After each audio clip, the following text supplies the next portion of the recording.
Oh no! No, no, no, no, no, no, no! Now there's two of them! Now, in case you're not following the flaming train wreck in a dumpster that is Terrence Howard's battle against math, science, and reality, here's a lightning recap! Terrence Howard is a Hollywood actor notable for being replaced after one installment of the Iron Man franchise. Next time, baby. Didn't happen. When Iron Man fired me, I had a lot of time on my hands. Well, I went to South Carolina State University, and they gave me my doctorate in applied materials and chemical engineering. Wow! That was a bold lie, by the way. He took a few classes but did not graduate. Instead, he went back to Hollywood to announce that he'd reinvented all of math and physics. I was able to open up the flower of life properly and find the real wave conjugations that we've been looking for 10,000 years. Then, Terrence self-published his theories in a book called 1 × 1 = 2 and submitted it to Neil deGrasse Tyson, who politely said, "It belongs in the trash heap." Ouch. Also, one time some Oxford students let him speak at their after-school club where he thoroughly embarrassed himself. Because I can either say I'm the smartest man in the world, that I figured out what nobody else in the world could figure out. With Aristotle, with and was never invited back. But then recently he went on Joe Rogan to embarrass himself some more. How does the sun give birth to these planets? the same way we defecate and have gas. And Joe, critical thinker extraordinaire, contributed this insight. Wow. Seriously, the closest he came to any kind of pushback in the entire 3 hours was this. But if you're right, that really changes everything. Which is probably the heaviest lifting ever performed by the word if. Well, Joe got just a tad bit of criticism for that on the internet, and Neil himself had this to say. The platform is not social media. It is not Joe Rogan. It is research journals. Which brings us to now, when Terrence took that advice and finally submitted his work to the Research Journal of going back on the Joe Rogan podcast. 1 × 1 = 2. Now, literally anyone who graduated elementary school could debunk this stuff. Except for Joe, apparently. So this time he brought a friend. A scientist. Yes, an actual scientist with a degree in physics, who's an experienced science communicator with his own podcast. That's right, everybody! Christmas came 6 months early and Terrence is actually gonna face off with Mr. Grinch. QAnon can't be total bullshit. Eric. Christmas is canceled. What you've produced, it is part bullshit and part real contribution. Well, he's not the hero we wanted, but it's probably the hero Joe's audience deserves. All right, for those of you who don't know Eric Weinstein, you want to introduce him, Joe? Tell everybody your background, like your academic background, so people understand what you... Isn't that like your one job as a host? Okay, fine, I'll do it. Because if you don't know who this guy is, nothing he says will make any sense. I've got a string theory mass delusion. And even if you do, it probably still won't, but at least you'll know why. Unlike Howard, Weinstein's credentials are not entirely made up. He got a real PhD in mathematical physics from Harvard in '92, but his scientific publications after that were zilch, and he left the field 6 years later to work for a New York hedge fund. He then became a social media influencer, coining the phrase intellectual dark web and beating the drums of the culture war with this crowd. So scientists were understandably skeptical when Eric popped over from his hedge fund in 2013 to announce that he'd suddenly revolutionized all of math and physics. Sound familiar at all? Oh, it gets better. See, Terrence only got as far as embarrassing himself at Oxford's after-school club. Do you believe that the square root of 2 is the square root of 2? Yes or no? Hands up, no? Hello? But Eric got to embarrass himself at Oxford University, where he gave a guest lecture to unveil his bold new theory of everything with just a few caveats. But if the ideas are not good, then lighting on the aisles will lead you to safety, and your exits may be behind you. Run! I'm just going to say one disclaimer, which is that this is not a usual talk. And whatever contract a speaker usually has with the audience, right now we're going to break that contract. The contract to have a clue what you're talking about? I feel in some sense that I'm presenting the works of another man, a younger man.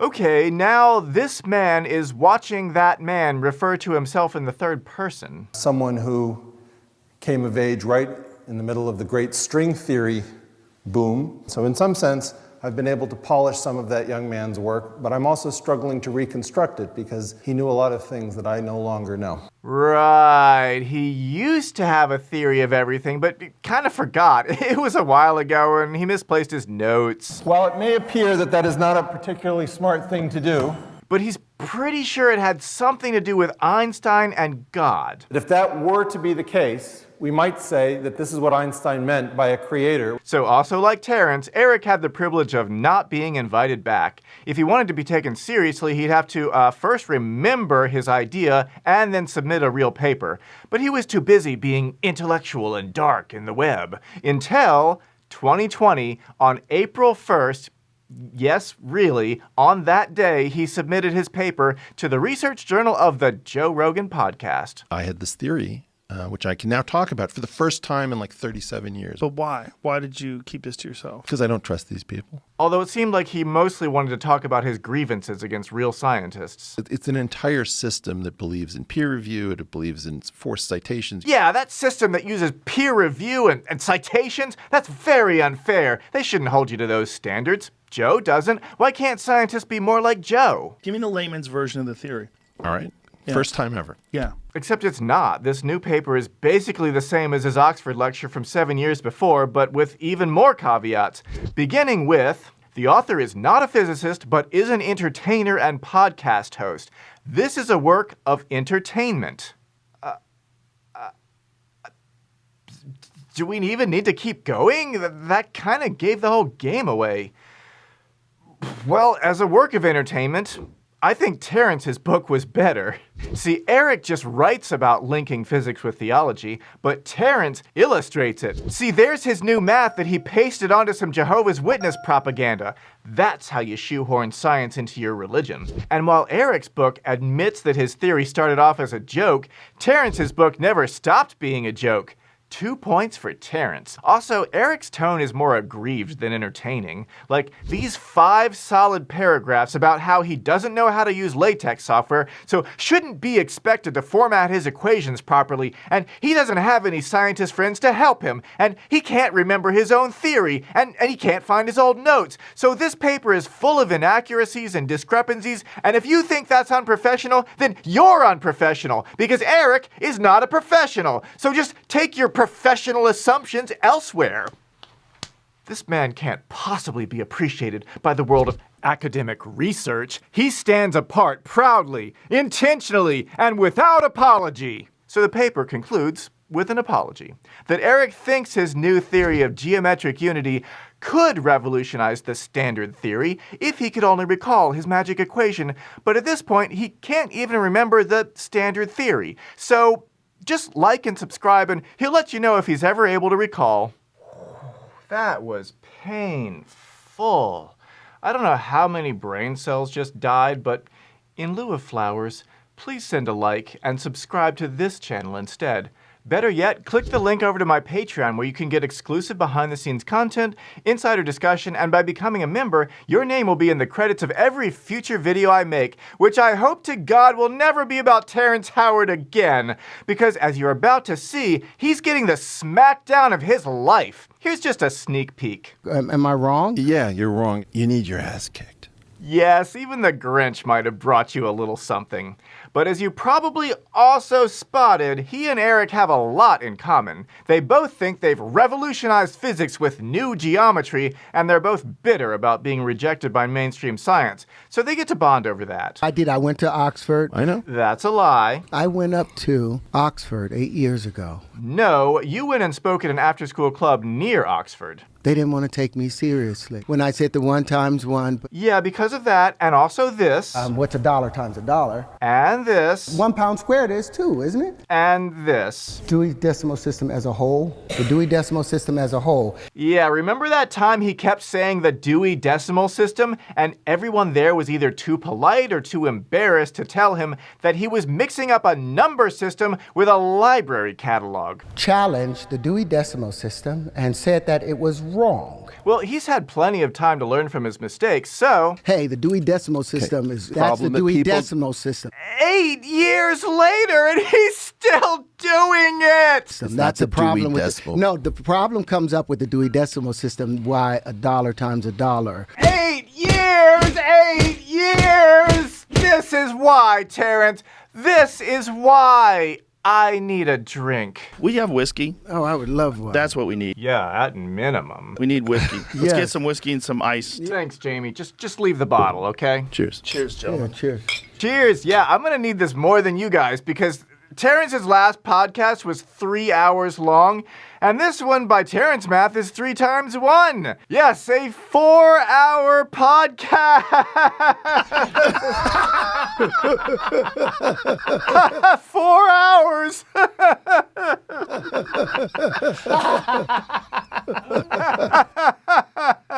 What are we laughing about? I'm sorry. It may be the whiskey. It is the whiskey. Certainly helping. Yeah, No, but so imagine if, wouldn't it be funny to watch two crackpots argue over like whose crackpot theory was better, moderated by a crazy stoner? Can I get an ayahuasca chino? Yeah, make that too. Oh, thanks, Jamie. Ooh. Whoa. I want you to think about this legitimately as a drug, That's okay? And if you're not very careful with the mathematics that you're playing with, you are going to get so high. whoa. You are going to see everything connect to everything. That's just when I needed you most. Thank you. Pretty glamorous. Whiskey certainly helping. but I'm Certainly not helping. mad about it at all. All right. No, it's hilarious. So you have to get disciplined about this as a drug. Oh, I do. Legitimately as a drug. Illegitimate. I legitimately do. Dewey. Dewey. Dewey. Dewey Decimal System. Dewey. Dewey. Decimal. Somewhere over the rainbow. Way up high.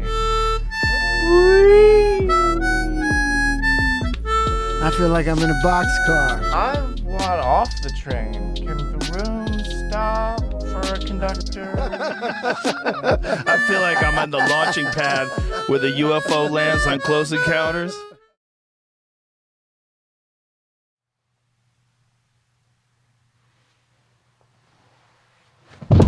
We got As it. a gift. We're all connected now. Thank you very much, gentlemen. Is it over? Where are we? And where is we? Right. Bye, everybody. Thank you. Well, that was, maybe this is just the ayahuasca, the Aya whiskey talking, but the vibe of that show was like, imagine a 9/11 truther debating a flat earther. No, really. Look, think about it.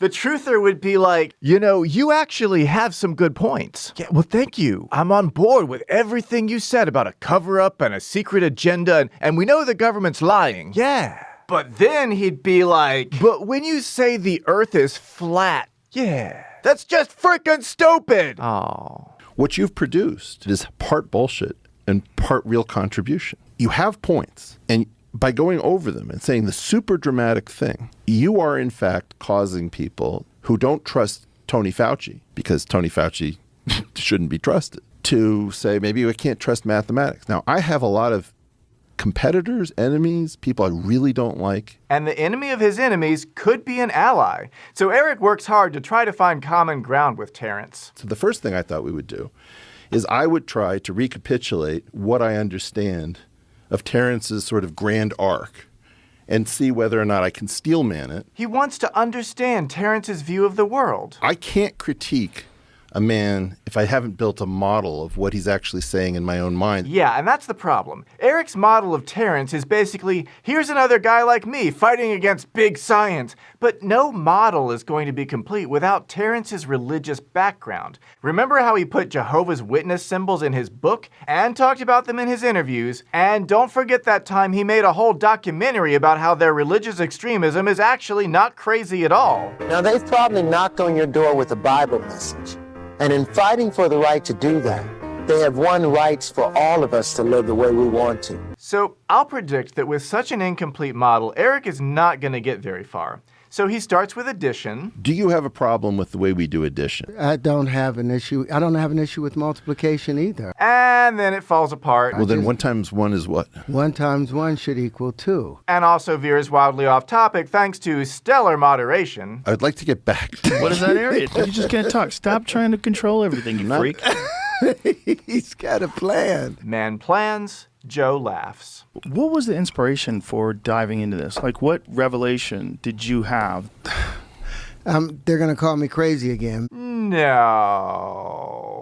When I was 42 and had been kicked out of the world as a result of the allegations. Wow, Terrence is more of a victim than his victims, apparently. But somehow he found the strength to change the subject. I had another dream, and that same being woke me up, and I saw the flower of life. This is way too batty for Eric. He's the only one in the room at least trying to have a conversation about science. But as we learned in my last video, Terrence got his fringe science from some guys in the late early 1900s. 1872, 1887, 1926, 1904. But Eric's fringe science is from the 1970s. My level of disagreement with them is essentially 0 up to 1973. So Eric is still 50 years behind the rest of the world, but 50 years ahead of Terrence. Terrence, you're talking about a periodic table from like 1926. The neutron isn't going to be discovered until the early 30s. And you're taking the wrong fight. Here's what I really didn't appreciate about what you did. And now the moment you've all been waiting for, when he rips him up.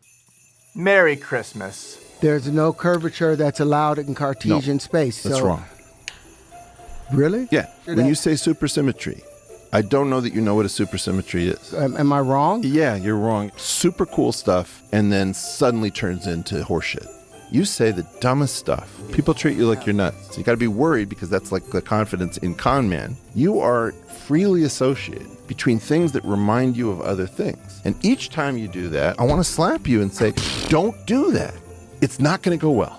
You do not know when you're going to get your ass kicked. You have no idea when you're fucking with a guy with an Italian last name and a shiny suit. Yeah, and I see the metaphor in it. You need your ass kicked. The rest of us work our effing asses off, and you come in and your teaching is not good. You tell us stuff that's not true, that we can tell is not true. What did I say that wasn't true? Well, 1 times 1 is not equal to 2. Let's start there. In fact, I'm angry at Joe because Joe should have pushed back on that. I think that the real story, Terrence, is going to be whether you can stop teaching long enough to accept some help. Got it? Terrence needs to stop teaching and be more humble, like Eric. Watch this demonstration of how humble Eric is. I'm not pretending to be your peer. I know a lot more than you do. I'm giving you an elite review, and you're welcome. Also, Eric, could you demonstrate for us how to do not teaching? What it is that the curvature forces in electromagnetism. One is Riemannian, one is Arrhenius. Bar, D, psi. The kinetics and the interaction through minimal of the matter with the force. And the last 3 terms are the cobalt-60 in a strong magnetic field, all the particles, and that left-right asymmetry for the matter, which is showing up as psi. We've been lied to for a long time, in my opinion. Very humble. And also, very bitter. I know. In academics, basically, it's a closed little world, and if you don't come with protection, we stab you in the eye. This idea that Neil said about, why doesn't he just submit to peer review? It's the biggest bunch of shit I've ever heard. Really? The reason that science works as well as it does is that up until very recently, we were decent to each other, and that system is in a process of collapse at the moment. The entire system? Or are you just mad that the world scientists didn't find your paper entertaining? This is Neil deGrasse Tyson talking about me and my theories. Yep, that was it. Oh, Will you be able to talk to Eric Weinstein about the new theory of geometric unity? So the answer is no. Neil politely declined to give Eric a ride on his magic school bus, and he's still bitter about it. I cannot believe how disingenuous this is. He calls you the worst insult in academics, which is, there was a study called Dunning-Kroger. No, I don't think anyone would call Terrence a Dunning-Kroger. But now that these two have found each other, they're ready to take on the world. We're going to have a mutiny. And the mutiny is going to be based here. This little studio, in a weird way, is one of the rivals of universities when we don't know what's going on at Harvard, and podcasts, as dippy and shitty and as variable in quality as they are. My claim is that I'll challenge Neil. I actually think that this is a better place to do review. You heard it first on Joe Rogan, folks. The Joe Rogan podcast is better than peer review. Case in point, all the incredible scientific knowledge that was gained in the last 4 hours. I mean, we learned... Garlic makes my feet stink. Yeah. Any closing arguments, Sensei? Some of the shit that I've said is probably wrong. Case closed. All right, it may be the end of this video, but I'm still incredibly confused by Eric Weinstein. I mean, he released his paper on April Fool's Day. He put a "for entertainment purposes" disclaimer on it. He admitted in the paper that his equations didn't make sense, and he's mad about not being taken seriously? What? So, okay, if we take this at face value and he's not playing some elaborate hoax, then he genuinely feels entitled to make other scientists do his homework for him. He expects them to come up with the equations that he can't remember and write it all up and format it for him and then give him the credit for being a genius. I mean, as an elaborate joke, it would have to be going on for like 12 years now, so I guess he's serious? And he certainly wouldn't be the first pseudoscience to behave this way. I've heard scientists say that their inboxes are full from crackpots making these same kinds of demands. Anyway, as he's probably realized by now, Terrence isn't going to be the kind of ally he was hoping for. Well, maybe for publicity, but certainly not for science. All Terrence is doing is just cherry-picking outdated science books looking for stuff to confirm his religious beliefs. Although Eric mentioned God and religion several times in his paper and in his podcast, could he be similarly motivated? I don't know. Still, wouldn't make Eric make sense, but it might be a clue. So, I don't know. Let me know what you think. And thanks for sticking with this so far. I hope you subscribe, and please join my amazing patrons on patreon.com to see your name here in the end credit musings. Till next time, stay sane.